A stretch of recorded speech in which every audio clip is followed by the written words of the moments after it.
Hello friends, welcome back to your YouTube channel Vivek Kumar channel. Friends, स्वागत है आपको Vivek Kumar channel में। फ्रेंड, जैसा कि आप जानते हो कि हम क्लास 11 का केमिस्ट्री पढ़ रहे हैं और केमिस्ट्री में हम लोगों ने अभी तक इम्पोर्टेंस ऑफ केमिस्ट्री और एलिमेंट्स, सॉइल्ड गैस और लिक्विड एलिमेंट्स और compounds, pure substance, classification of matter, physical तरीके से और फिज़िकल टाइप और केमिकल टाइप दोनों तरह से पढ़ लिया है। ठीक है, 1.2 तक हम कंप्लीट कर चुके हैं और आज हम 1.3 properties of matter and there measurement के बारे में पढ़ेंगे। मेजरमेंट, प्रॉपर्टीज़ ऑफ मैटर की क्या क्या प्रॉपर्टीज़ हैं। प्रॉपर्टीज़ से आप समझ रहे होंगे विशेषताओं की बात की जा रही है, आखिर मैटर में क्या क्या प्रॉपर्टीज़ हैं। हालांकि पूरा का पूरा ये आप ही कह सकते हो कि जी सर, ये हमारा 9th पर बेस है पूरा चैप्टर, इसलिए हमें समझने में आसानी होगी। हमारा ये वीडियो उन बच्चों के लिए भी बहुत हेल्पफुल रहेगा जो कहीं ना कहीं जो बच्चे जो 10th में हिंदी मीडियम से पढ़ रहे थे, है ना, जो बच्चे 10th में हिंदी मीडियम से पढ़ रहे थे उनके लिए भी, और जो बच्चे इंग्लिश मीडियम में पढ़ रहे थे 10th उनके लिए भी, दोनों के लिए ये वीडियो जो है बहुत हेल्पफुल होने वाला है। ठीक है, तो स्टार्ट करते हैं। फिजिकल एंड केमिकल प्रॉपर्टीज़, कुछ प्रॉपर्टीज़ फिजिकल एंड कुछ प्रॉपर्टीज़ केमिकल। फिजिकल प्रॉपर्टीज़ का कैसे आइडेंटिफाई करें कि ये फिजिकल प्रॉपर्टीज़ है इसकी, और फिजिकल प्रॉपर्टीज़ होती क्या है, फिजिकल प्रॉपर्टीज़ को पता कैसे करें, फिजिकल प्रॉपर्टीज़ होती क्या है, इन सब चीज़ों के बारे में आज हम पता करेंगे। फिजिकल प्रॉपर्टीज़ क्या होती है? देखो बच्चों, एवरी सब्सटेंस हैज़ यूनिक, जितने भी आपके पास सब्सटेंस हैं वो सारे के सारे सब्सटेंस यूनिक हैं। ठीक है, यूनिक का अर्थ आप जानते होंगे, यूनिक का मीन आप बहुत अच्छे से जानते होंगे। आप बहुत अच्छे स्टूडेंट्स हो, मैं जानता हूँ। हर बच्चे में कुछ ना कुछ काबिलियत होती है और हर बच्चा अपने आप में सर्वश्रेष्ठ होता है, एक्सपर्ट होता है, यूनिक होता है। You are unique. ठीक है, आप यूनिक हो, उसी तरह जैसे हर ह्यूमन यूनिक है, हर स्टूडेंट यूनिक है, हर स्टूडेंट डिफरेंट है, हर स्टूडेंट की अपनी अलग अलग पोटेंशियल है, हर स्टूडेंट की अलग अलग क्वालिटीज़ हैं, वैसे ही हर सब्सटेंस यूनिक है, हर सब्सटेंस की अपनी अपनी क्वालिटीज़ हैं, हर सब्सटेंस की कुछ अपनी अपनी बातें हैं। आज हम उन बातों को पढ़ने वाले हैं। ठीक है, तो फिजिकल प्रॉपर्टीज़ के बारे में पता करते हैं। फिजिकल प्रॉपर्टीज़ कैसे आइडेंटिफाई करते हैं? फिजिकल प्रॉपर्टीज़ का मतलब क्या है? फिजिकल प्रॉपर्टीज़ का मतलब है कि कुछ फिजिकल प्रॉपर्टीज़ कैसे आइडेंटिफाई करते हैं, पहले तो ये समझिए। जैसे मान लीजिए ये मैंने एक नीला लिक्विड रखा है। ठीक है, ये नीला एक लिक्विड मैंने यहाँ पर ये नीला लिक्विड रख दिया है। ठीक है, ये नीला लिक्विड है। अब इस नीले लिक्विड को अब हम क्या करेंगे, इस नीले लिक्विड को आप देखिए और इसके बारे में कुछ बताइए, इसकी कुछ प्रॉपर्टीज़ बताइए। तो बच्चे क्या कहेंगे, सर ये जो लिक्विड है ये ब्लू है। ये क्या है? ब्लू है। ये ब्लू है। सर ये लिक्विड जो है ये लिक्विड है। बच्चे तो ये भी बता सकते हैं कि ये लिक्विड है। सबसे पहले तो ये लिक्विड ही है। ठीक है, ये लिक्विड है। ठीक है, बच्चे इसकी अब डेंसिटी फाइंड करेंगे। क्या करेंगे? डेंसिटी बता सकते हैं। फिर बच्चे क्या कहेंगे, सर इसका मेल्टिंग पॉइंट भी है क्या? Melting point. फिर बच्चे कहेंगे सर इसका बॉइलिंग पॉइंट भी होगा। बच्चे कहेंगे इसका बॉइलिंग पॉइंट भी होगा। फिर बच्चे कहेंगे सर इसका हो सकता है ये एसिड हो, या हो सकता है ये बेस हो। और भी कुछ आपको ध्यान आ रहा है? तो बच्चे इतना सब कुछ इसके बारे में ध्यान देंगे। बच्चे इसकी स्मेल भी सोच रहे होंगे, इसकी स्मेल क्या होगी। सिर्फ इतने के बारे में, सिर्फ इतना जो लिक्विड, इसके बारे में बच्चे कितना कुछ सोच रहे होंगे, इसकी प्रॉपर्टीज़ कितनी सारी है। तो वो ये जो आपने प्रॉपर्टीज़ निकाली, यही प्रॉपर्टीज़ है फिजिकल प्रॉपर्टीज़ और केमिकल प्रॉपर्टीज़। फिजिकल प्रॉपर्टीज़ हम कैसे, जिस प्रॉपर्टी को हमें फाइंड करने के लिए, जिस प्रॉपर्टीज़ को हमें पता करने के लिए, फाइंड करने के लिए, प्राप्त करने के लिए सब्सटेंस में कुछ भी चेंज ना करना पड़े। अगर हमें सब्सटेंस में कुछ भी चेंज नहीं करना पड़ रहा प्रॉपर्टी को पता करने के लिए, तो वह प्रॉपर्टी फिजिकल प्रॉपर्टीज होती है। जैसे कि अभी मैंने उदाहरण लिया था, तो हमें उसमें कलर फाइंड करना है, मान लीजिए कलर ही फाइंड करना है। तो कलर फाइंड करने के लिए क्या आपने उसमें कुछ चेंज किया? आपने तो कुछ भी चेंज नहीं किया। अगर उसे आपको उसकी गंध फाइंड करनी है, आपको उसका ऑडियो फाइंड करना है, तो क्या आपने कुछ उसमें चेंज किया? नहीं। उसे गए सूंघा, अच्छा। उसका मेल्टिंग पॉइंट अगर आपको फाइंड करना है तो आपने कुछ किया नहीं। आपने उसका जो आपको गलनांक अगर फाइंड करना है, मेल्टिंग पॉइंट को हिंदी में गलनांक और बॉइलिंग पॉइंट को हिंदी में क्वथनांक कहते हैं। ठीक है, हिंदी मीडियम के बच्चों के लिए बता दे रहा हूँ, जो हिंदी मीडियम तक 10th पढ़ के आए थे। और डेंसिटी को घनत्व कहते हैं। ठीक है बच्चों, मेल्टिंग पॉइंट तो ये तो आप समझ ही गए होंगे। ये सब जो प्रॉपर्टीज है इन्हें फिजिकल प्रॉपर्टीज कहते हैं। लेकिन केमिकल प्रॉपर्टीज क्या है? जिसके लिए उसमें कुछ चेंजेस करने पड़ रहे हैं। जैसे मान लीजिए अभी मैंने आपको बताया था एसिड। अब मान लीजिए एसिड है, तो हमें उस लिक्विड को या तो लिटमस पे रखना होगा, लिटमस पेपर पे रखना होगा, या कोई सूचक, हिंदी में सूचक बच्चे समझते होंगे, हिंदी मीडियम के सूचक, है ना। हिंदी में लिटमस भी होता है, लिटमस क्या एक सूचक है। लिटमस पेपर इंग्लिश में भी इसे लिटमस पेपर और हिंदी में लिटमस पत्र कहते हैं। फिनाफथेलिन, मैथिल ऑरेंज, है ना, ये सब। और भी बहुत सारी चीज़ें जैसे कि टर्मिक, हल्दी। ठीक है, तो इन सब चीज़ों से क्या पता चलता है? एसिडिक और basis of physical properties. Physical properties can be measured और observe without changing the identity और the composition of the substance. देखिए, इसमें भी लिखा है फिजिकल प्रॉपर्टीज कैसे हम माप सकते हैं, कैसे हम चेक कर सकते हैं, कैसे हम ऑब्जर्व कर सकते हैं। बिना किसी चेंज के, सब्सटेंस में बिना किसी चेंज को किए हुए। मैं बहुत फोकस देके, ये आपका बेस बनाया जा रहा है इस चैप्टर को पढ़ने के लिए। और मैं आपको बता देना चाहता हूँ, बेस में आपको इतना मज़ा आएगा समझने में, इतना मज़ा आएगा, इसका कोई जवाब नहीं। भरपूर नंबर मिलने वाले हैं। चैप्टर नंबर 1, चैप्टर नंबर 2 अकेले 11 नंबर का है। एक अगर रेशो निकाले तो या तो चैप्टर 1 से 6 नंबर का आ जाएगा, या 5 नंबर का। चैप्टर 2 से या तो 5 का आएगा या 6 का। अगर मान लीजिए 5 का भी आया तो 5 नंबर में 1-2 नंबर तो ये बेस से ही आ जाएंगे आराम से। बहुत महत्व होता है, आपको पता है ना, बहुत इंपॉर्टेंट होता है। और इंटरनल में तो आपको झंडे गाड़ देंगे। इंटरनल में यही सब छोटी छोटी चीज़ें आती हैं। और आपको तो पता है कोविड में कैसे इंटरनल मार्क्स में बच्चों की हालत खस्ता है। कुछ बच्चे टेंशन में, जी हमारे इंटरनल तो बहुत ख़राब हुए हैं, हमारे इंटरनल ख़राब हुए हैं, बहुत बच्चे टेंशन में हैं। लेकिन क्यों टेंशन में? क्योंकि उन्होंने इंटरनल पे फोकस नहीं किया, उन्होंने बोर्ड पे फोकस किया। और अब तो कोविड है, कोविड में अब मार्क कैसे बने? तो मार्क तो इंटरनल पे बन रहा है। तो ये पूरी दिक्कत है। ठीक है, अब केमिकल प्रॉपर्टीज़ क्या होती हैं? केमिकल प्रॉपर्टीज़ को मेजरमेंट कैसे करते हैं? Require a chemical change to require, ज़रूरत है केमिकल प्रॉपर्टीज़ को आइडेंटिफाई करने के लिए, या आइडेंटिफाई करने के लिए उसमें चेंज करना ज़रूरी है। क्या करना ज़रूरी है? चेंज। अगर आप चेंज नहीं करोगे तो फिर आप उन प्रॉपर्टीज़ को फाइंड नहीं कर पाओगे। ठीक है, जैसे इसकी प्रॉपर्टी एसिडिटी या बेसिसिटी, ठीक है, कंबस्टेबिलिटी। ठीक है, ये सब चीज़ें जो हैं, ये सब कैसे आप पता करोगे? जब आप उन चीज़ों को पढ़ोगे। ठीक है, चलिए अब आते हैं 1.3.2 measurement of physical properties.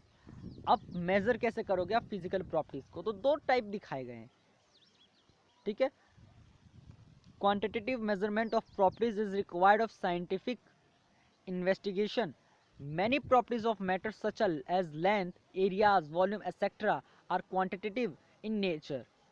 Any quantitative observation or measurement is represented by a number followed by unit in which is measured.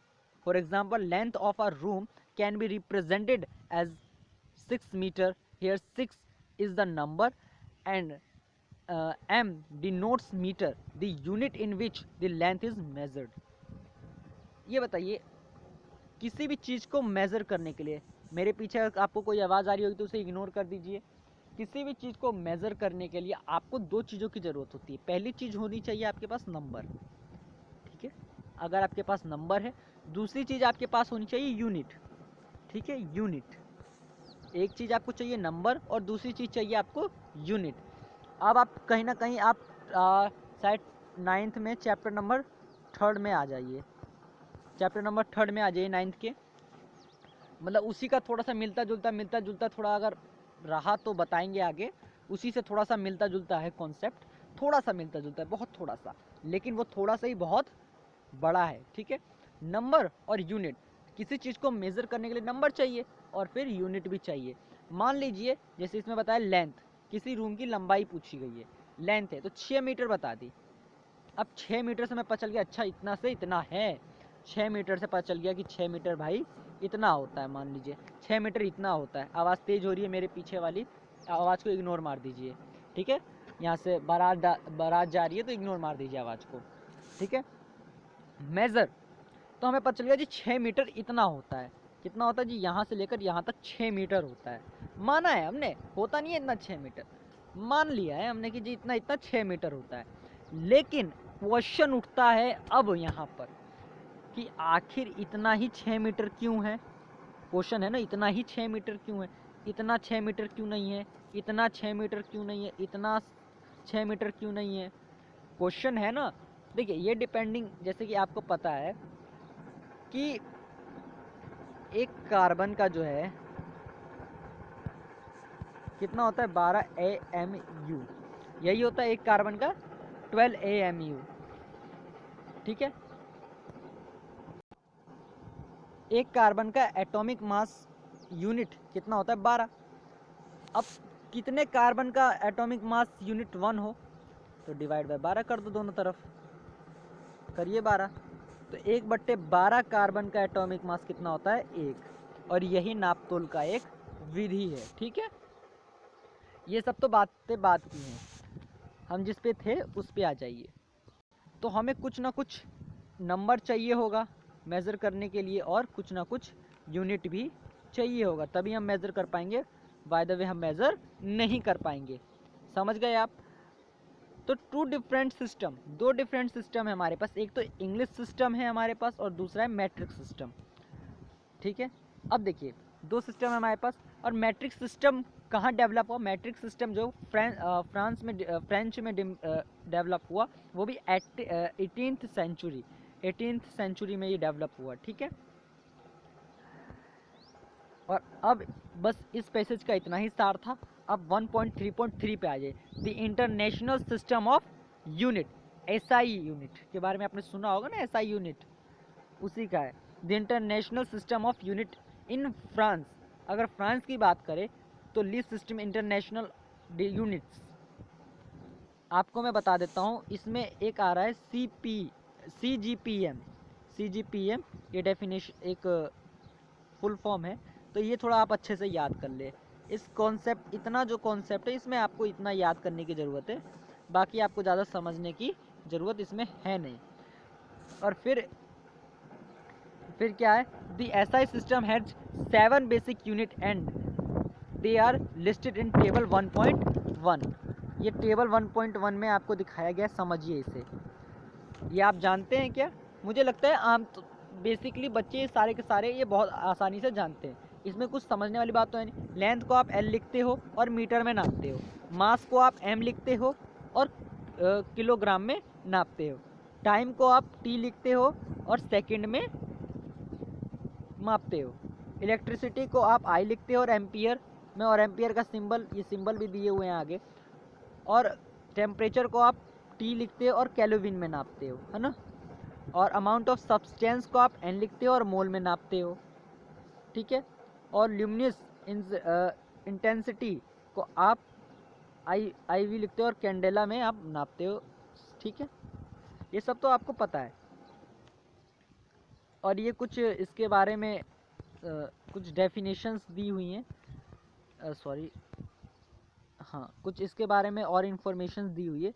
ये इन्फॉर्मेशन आपके लिए इतना इम्पोर्टेंट रोल प्ले नहीं करती, मुझे नहीं लगता कि इसमें से कुछ आएगा। लेकिन अगर जैसे कि हमें पता चला कि अगर इसमें से कुछ आने वाला है, जैसे कि हमें पता ही चल जाता है जल्दी ही, क्योंकि हमारे जो कुछ स्टूडेंट्स हैं वो कमेंट करते हैं कि सर इसमें से ये आ रहा है, ये आ रहा है, या मैं भी जब इस पर रिसर्च करूँगा और मैं भी बहुत सारे क्वेश्चंस पेपर और बहुत सारे कंटेंट को उठाऊंगा और देखूंगा कि हाँ इसमें से वेटेज आ रहा है। अगर इसमें से 1-2 क्वेश्चन आएगा तब इसमें से वेटेज बहुत कम है। जब हाँ इसमें से 7-8 क्वेश्चन आएगा तब लगेगा कि हाँ इसमें से आ रहा है। और एक दो क्वेश्चन अगर बहुत इंपॉर्टेंट, जैसे सैम्पल पेपर वगैरह में, या जो CBSE की ऑफिशियल वेबसाइट पे सैम्पल पेपर पड़ा हो, या जो आपके स्टेट के बोर्ड पर जो सैम्पल पेपर पड़ा है उस पर अगर इसमें से क्वेश्चन आ जाता है तब तो हम इम्पोर्टेंट मान सकते हैं। ऐसे अगर आप कोई बुक स्टोर से कोई बुक खरीद रहे हो और उसमें से ये आ रहा है तो हम इतना इम्पोर्टेंट इसे नहीं मानेंगे। ठीक है, ऐसे ये टेबल दी हुई है, ये prefix used in SI system.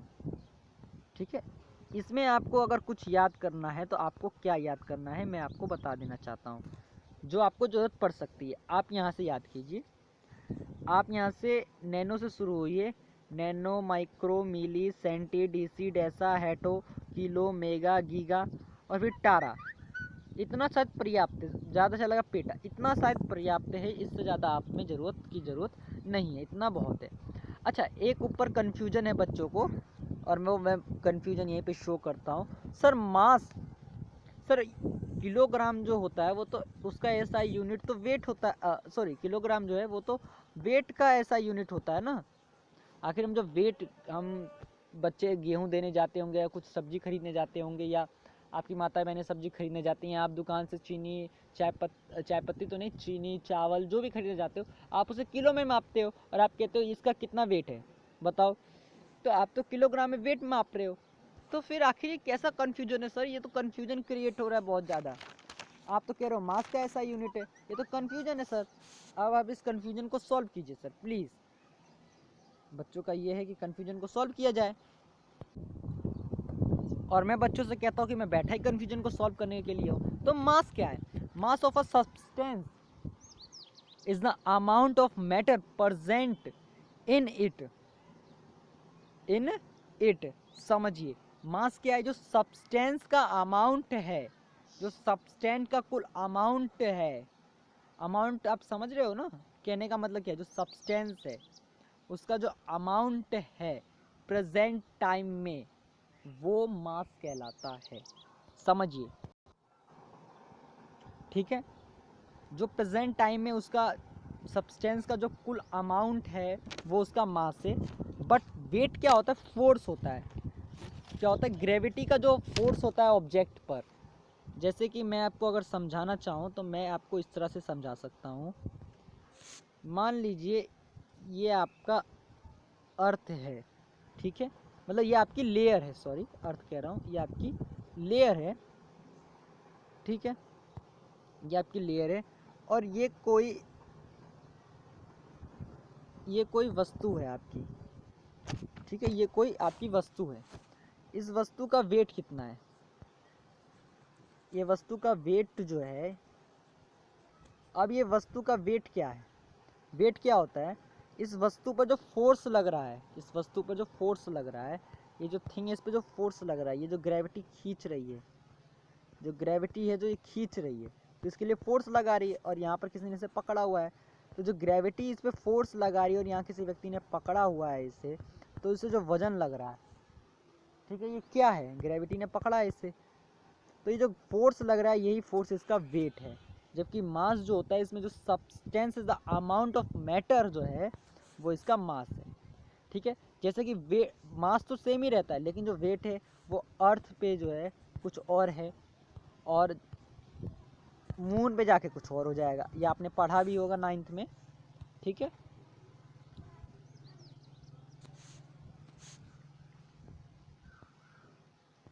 अब आपको यहाँ पर एक चीज़, छोटी सी चीज़ बताइए, 1 किलोग्राम में 1000 ग्राम होते, ठीक। बाकी ये पेसेज, बाकी जो इतना बच जाता है इसमें, इसका जो सार है वो यही है, और बाकी अगर आप पढ़ना चाहें तो इसे पढ़ लीजिए, लेकिन इसका जो सार है वो यही है।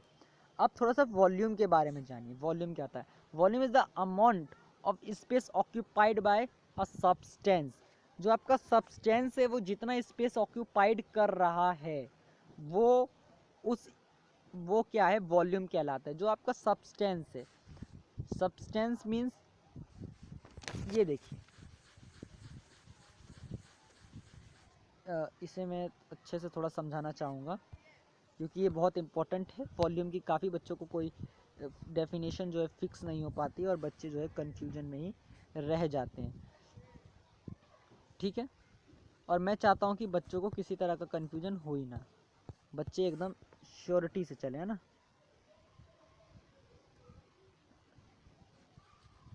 तो ये आपका जो है ठीक है, ये आपका बन गया, मोटा मोटी मैंने बना दिया। अब इसका ये कोई मैंने एक लेयर बना दी, कोई थाली है ये मान लीजिए। अब इस पे मैंने जो है ये जो है कोई चीज़ बिखरी हुई है, कोई लिक्विड है, और वो जो लिक्विड है ये बिखरा हुआ है, ठीक है। ये लिक्विड कितना स्पेस ऑक्यूपाइड कर रहा है, यानी कितना स्पेस ही घेर रहा है। मान लीजिए ये जितना स्पेस घेर रहा है उतना स्पेस को हम कहेंगे, जितना स्पेस ये घेर रहा है हम कहेंगे, मान लीजिए ये वाटर है, क्या है ये वाटर है। तो जितना स्पेस ये वाटर घेर रहा है वो क्या होगा, इस वाटर का वॉल्यूम होगा, क्या होगा, वॉल्यूम होगा, ठीक है। जितना स्पेस ये घेर रहा है उतना स्पेस क्या होगा, इस वाटर का वॉल्यूम होगा। समझ रहे हैं। इसका जो यूनिट है इसे लेंथ के हिसाब से माना जाता है, पर इसे मीटर क्यूब और सेंटीमीटर क्यूब भी बोला जाता है, लिखने में मीटर क्यूब उसे कहा जाता है।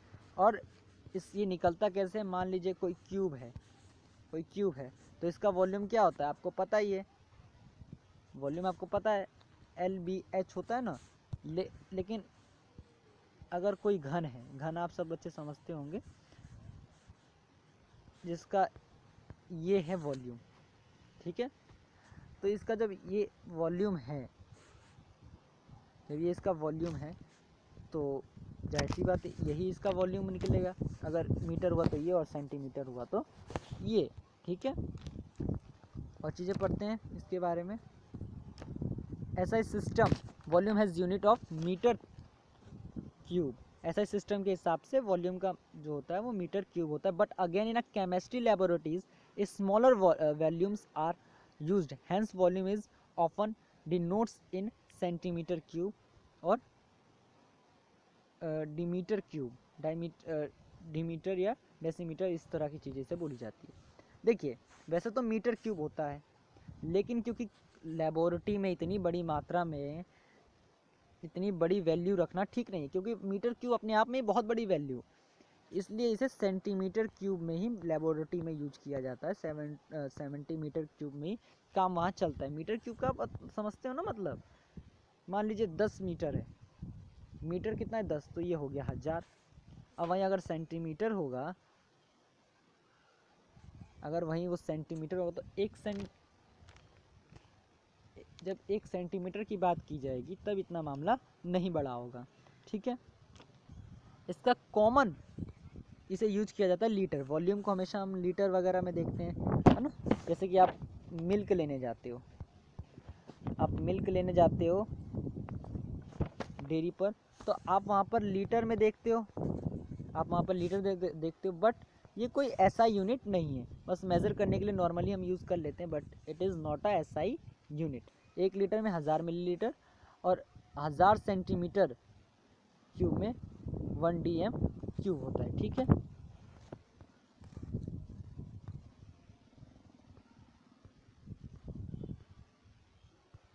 और लेबोरेटरीज़ में कैसे मेज़र किया जाता है, लेबोरेटरीज़ में ये फिगर आपको दिख रहा होगा। लेबोरेटरीज़ में ऑलरेडी यहाँ पर लिखा रहता है कि इतना ml, इतना ml, इतना ml, या इसमें लिखा रहता है 1 लीटर का ये पूरा है, इसमें यहाँ तक भर दिया जाए तो 1 लीटर हो जाएगा, ठीक है। इसमें ऑलरेडी पहले से ही लिखा रहता है।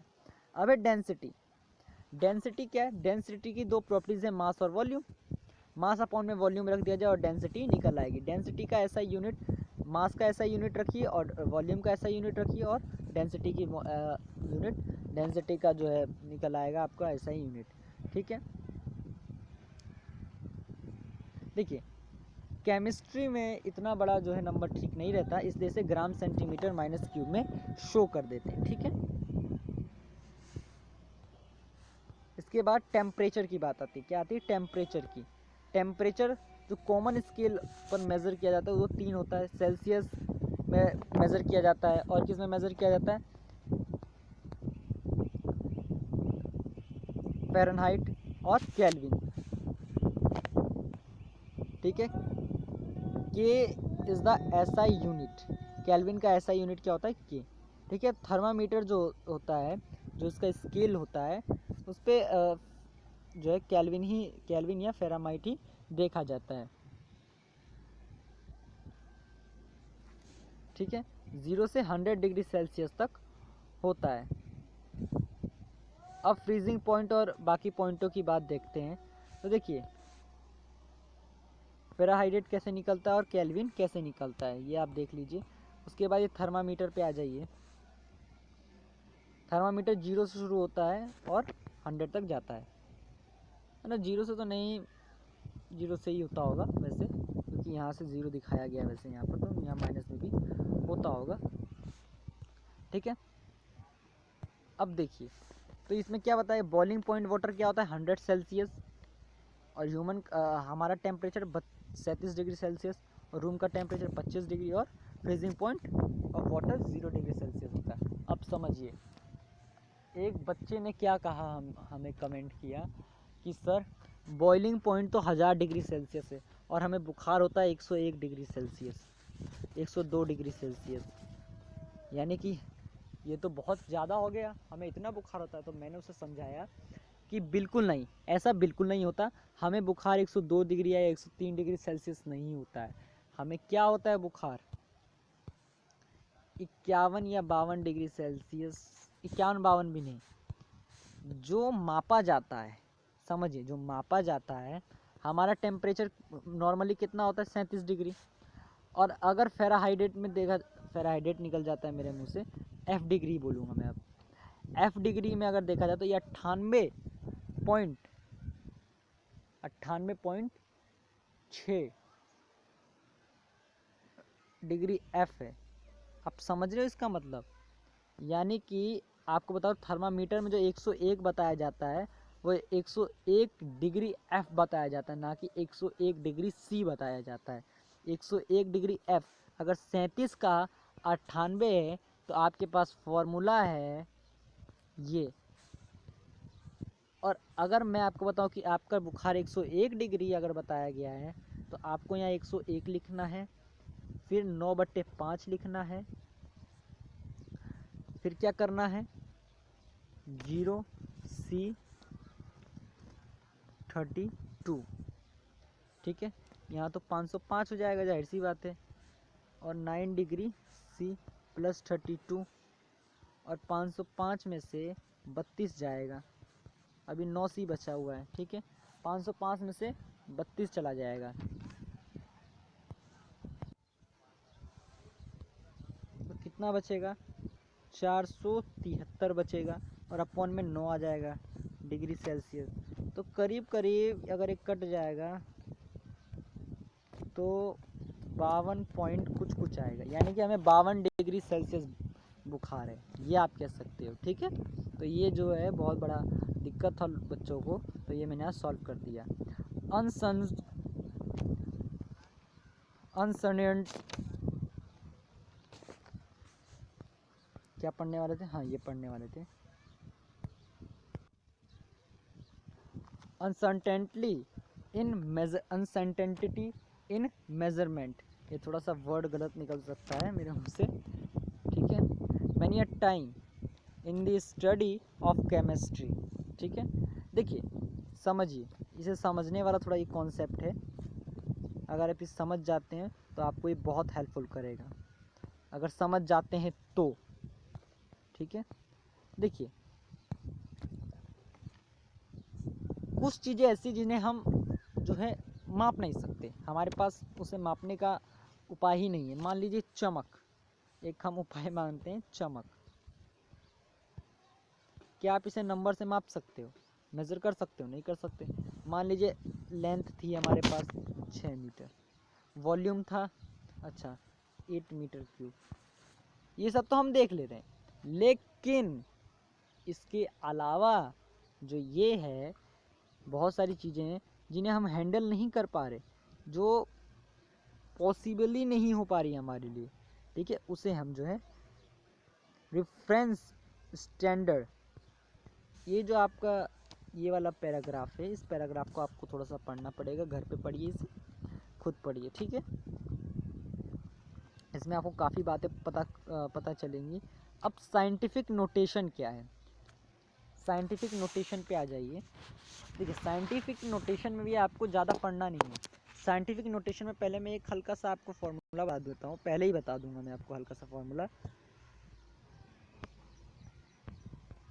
बस। मुझे तो इस पैराग्राफ का यही सार दिखता है।